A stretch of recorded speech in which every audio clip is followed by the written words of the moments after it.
Hello everyone. In this quick tutorial, I'm going to show you how can you resize a video or image in Adobe Premiere Pro.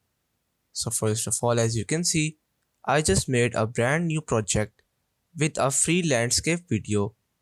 So now over here, if you want to resize it, then what you have to do is that simply double click on the photo or video in the program section.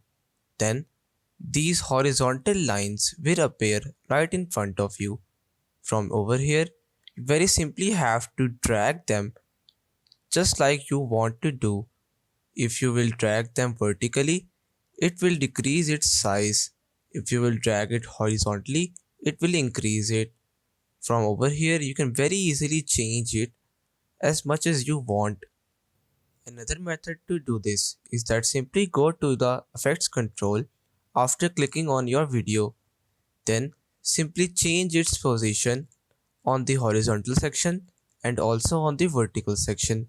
Like for example, I will change it right now.